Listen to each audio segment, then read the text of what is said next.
Hello, good evening, everyone. This is Dari on WorldStreams Radio. Thank you to our listeners from all around the world for joining us tonight. To learn more about WorldStreams Radio, visit our website, worldstreams.org. You can also find us now on Facebook at facebook.com/WorldStreams. Our guest tonight is C.K. Williams. C.K. Williams has published several books of poetry, including Repair, which was awarded the Pulitzer Prize, and The Singing, which won the National Book Award. His newest book of poetry, Wait, was just published this year in the spring of 2010, as was a book on Walt Whitman entitled On Whitman. C.K. Williams also teaches in the creative writing program at Princeton University, is a member of the American Academy of Arts and Letters, and is currently a chancellor of the American Academy of Poets. Hi there, Saeed. Hello and welcome, Professor Williams.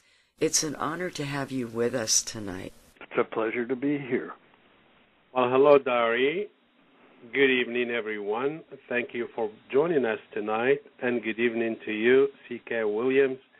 Thank you for being with us tonight. I first want to make sure, Professor Williams, that you could hear me good, because we were having some issues with sound before. I can hear you fine now. Wonderful. Well, I'd like to say congratulations to you on your Pulitzer Prize in Poetry for your book titled Repair. Even though it's been 10 years ago, poetry always, like good fine wine, it ages. When it ages, it gets better. Oh, great. That's a nice thought. How was your impression about winning that Pulitzer Prize? Oh, it was a great pleasure, I must say. It was. I had been a finalist twice before and didn't win it. So in some ways it was kind of relief to win it, but I enjoyed it very much. How did you feel being a finalist twice before? Well, one feels it's a little unreal until you actually get it. So being a finalist doesn't have a great deal of tension about it. Well, and then when you get it, you think, oh, I think I may have been more tense than I realized. Well, the Professor Williams today also commemorates 52 years since Rosa Parks refused to sit in the back of the bus, which subsequently gave us the 1964 Civil Rights Act.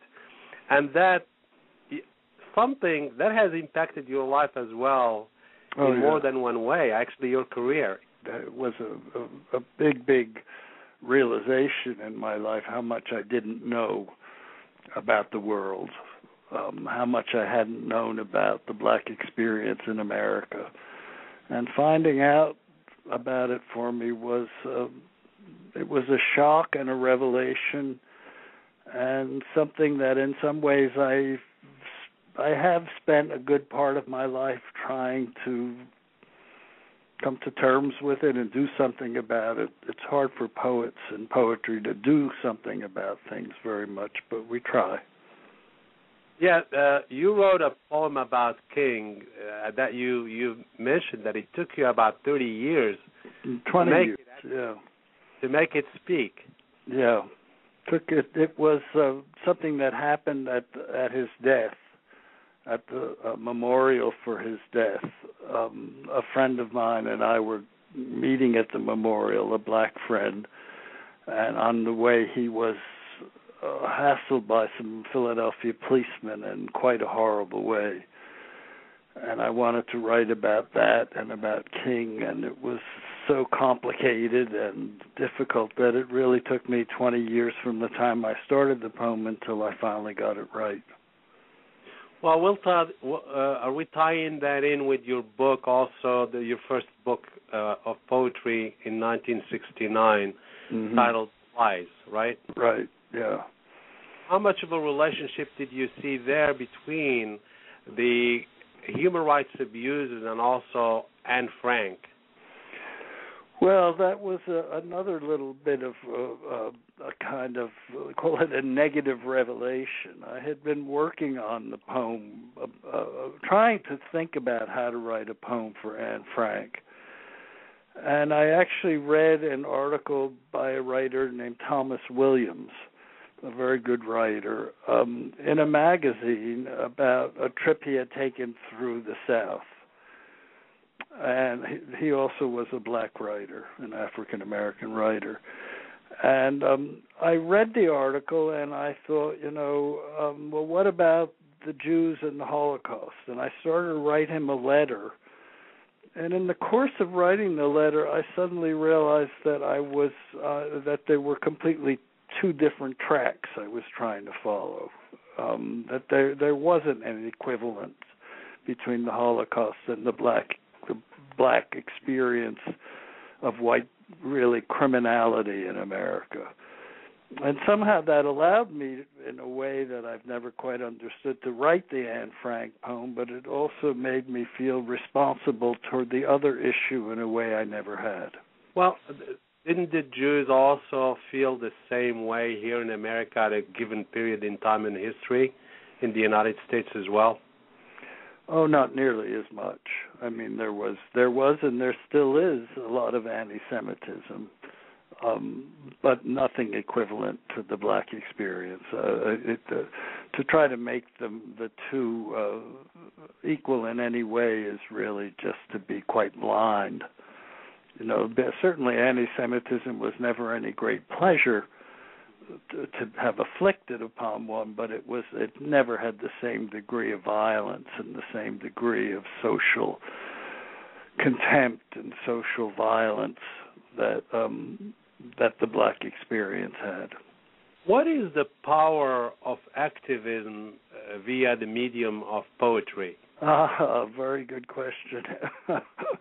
A question that one struggles with all one's life, I think. If you have a conscience about social issues and you write poetry, which is a means of communicating your conscience, one might say, then the question is, well, what can you do about it? How can you affect people? And in my first and particularly my second book, which was written after the civil rights movement had really gotten underway and after the Vietnam War was underway, which was clearly a disaster happening before our eyes, I really felt that poetry could do something, that we had to try to have poetry do something, and I tried in my poetry to do it, and I realized, in fact, that's not the way the world works, and it's not the way poetry works, that I couldn't be as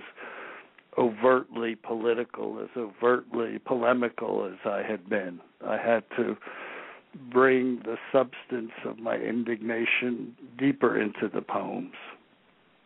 How much does conscience play a very important role in your decisions that you took, in terms of playing a subliminal role and so forth? Where does conscience actually does it falter at any given point in the life of a poet? Does conscience falter? I guess conscience falters every day, fortunately. If we lived in a state of excruciating conscience 24 hours a day, it's hard enough to sleep as it is. I think that every time at least every time I sit down to write a poem, there is an engagement with conscience. For instance, a few years ago, I realized one summer that every poem I had been writing was about global warming. Every single poem. They weren't poems that were mostly finished, and I realized that I had to get hold of things here, that you can't do that. It's too limiting to get stuck in one rut that way, no matter how crucial a rut it can be. And so I had to go back to the other ways of thinking, bringing the world into my poetry. What you're saying here is even consciousness actually has a filter. And the filter is rationalizing the merit of what you're doing. You say consciousness or conscience. Conscience has no filter. Conscience has a memory that is only so great. It's like a computer. Its memories can fill up simply, and you can't drive it anymore. Then you become a propagandist, and that's one of the danger for activist poets, is to become a propagandist, because propagandist poetry is never very good poetry, with very, very